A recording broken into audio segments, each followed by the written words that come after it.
You're sitting in a meeting. Your foot starts tapping. You don't remember deciding to do it. You just look down at some point, and there it is, moving on its own like it belongs to someone else. You try to stop. For about 10 seconds, you succeed, willing your leg still through sheer conscious effort. Then, without any real decision on your part, it starts again, as though some quieter part of you had simply been waiting you out.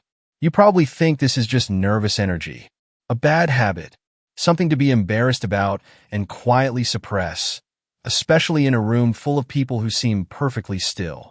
But the real answer is far stranger. That tapping foot isn't random, and it isn't a flaw. It's your nervous system running a quiet maintenance routine, one that's been keeping human brains functioning properly for far longer than sitting still in chairs has even existed. Somewhere underneath your conscious awareness, your body is doing a job it evolved to do automatically, and the fact that you can't easily override it is actually a clue about how deep that job runs. Let's start with the assumption most people carry into this without ever questioning it. That fidgeting is a distraction, a leak of focus, something pulling attention away from the task at hand. Researchers studying attention and movement at the University of California, Davis found something that directly contradicts this. In a study involving children with attention difficulties, the ones who were allowed to fidget freely, tapping, swinging their legs, shifting in their seats, actually performed better on demanding cognitive tasks than when they were asked to sit perfectly still. Stillness wasn't neutral. It was actively costing them mental resources. The movement wasn't competing with focus. It was quietly supporting it. And this wasn't a small or marginal effect either. The gap in performance between the free-to-move condition and the enforced stillness condition was large enough that the researchers described movement as functioning almost like a tool the children were using, whether they realized it or not, to keep their own attention on task. Here's why that makes sense once you understand what your brain actually needs to function well. Your brain doesn't perform best in a state of total calm, and it doesn't perform best in a state of high stress either. It performs best somewhere in the middle, a specific band of alertness that's neither too flat nor too frantic. Researchers studying arousal and performance have long documented this relationship. When arousal is too low, attention drifts and performance drops. When arousal is too high, anxiety and distraction take over and performance drops again. The sweet spot in between is narrow, and it's not static. It drifts throughout the day, throughout a task, throughout a boring meeting that's dragging into its second hour. What counts as the right level of stimulation for a sharp, focused mind at 9 in the morning is not the same as what counts as the right level after lunch, when your natural alertness dips and your brain needs a little extra nudge just to stay level. Small, repetitive movement is one of the fastest, cheapest tools your nervous system has for nudging your arousal level back into that narrow sweet spot. When you're understimulated, bored, sitting through something monotonous, a small physical movement provides just enough sensory input to lift your alertness back up without requiring you to actually get up and do something disruptive. Your foot isn't tapping because you're anxious. It's tapping because some part of your nervous system noticed you were drifting toward boredom, and it's quietly turning a dial to compensate. This connects to something deeper happening in a part of your brain called the basal ganglia, a cluster of structures involved in regulating movement, habit, and notably, the release of dopamine. Dopamine isn't simply the pleasure chemical it gets casually reduced to. It's heavily involved in motivation, movement initiation, and maintaining an optimal level of engagement with your environment. Small rhythmic movements appear to be tied into this same circuitry, providing a low-cost way to keep dopamine signaling ticking over during periods when the environment itself isn't providing enough stimulation to do that job on its own. It's a strikingly efficient system when you think about it. Rather than needing an external source of stimulation, your body manufactures a small one internally, on demand, using almost no energy and causing almost no disruption to whatever else you happen to be doing. Your foot tap may be, quite literally, a tiny act of self-medication your nervous system is running without asking your permission. Now here's the twist that makes this genuinely fascinating. This system almost certainly wasn't built for meetings, classrooms, or long car rides. It was built for a species that spent nearly all of its evolutionary history in near-constant low-level motion. Your ancestors walked for hours gathering food. They shifted, stood, crouched, and moved almost continuously throughout a waking day, because stillness, for most of human history, was rare, usually reserved for genuine rest or the specific stillness of hiding from a predator. A nervous system regulated by movement made perfect sense in a world where movement was the default background condition of being alive. There was no ancestral equivalent of an hour-long meeting, a lecture hall, or a long-haul flight. No scenario in which a healthy adult body was expected to stay folded into one position for hours while remaining mentally sharp the entire time. The demand modern life places on stillness is, biologically speaking, extremely new, and your nervous system hasn't had nearly enough evolutionary time to catch up to it. Modern life flipped that arrangement completely upside down.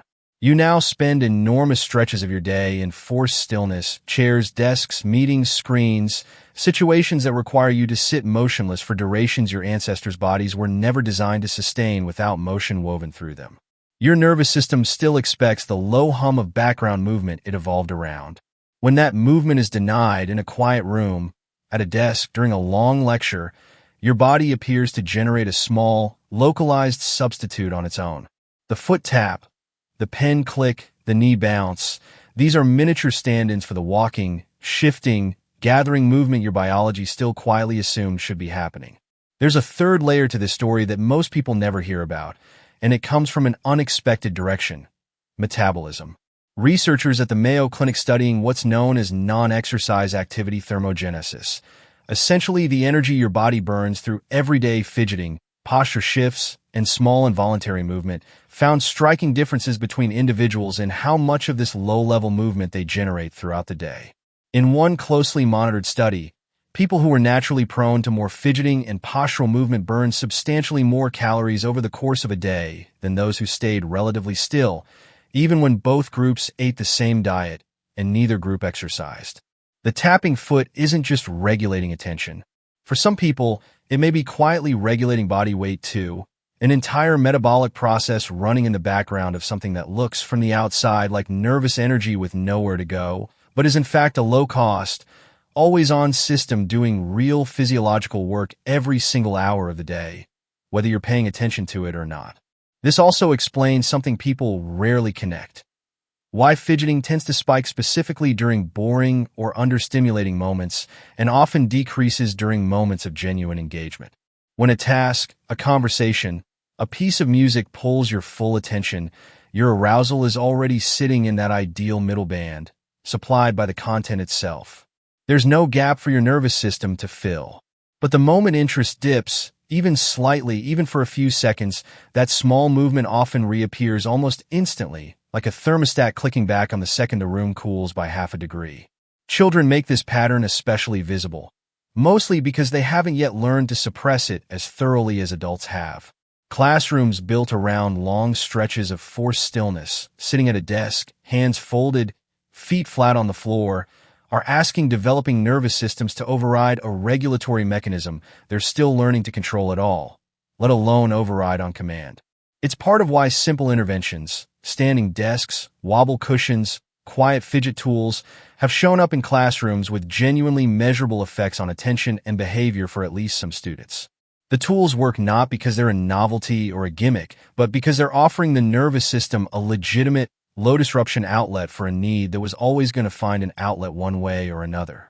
There's a modern wrinkle worth mentioning here, too: chronic, high-suppressed movement, forcing yourself to sit rigidly still for hours at a time, day after day, appears linked in some research to increase subjective restlessness and fatigue, not less.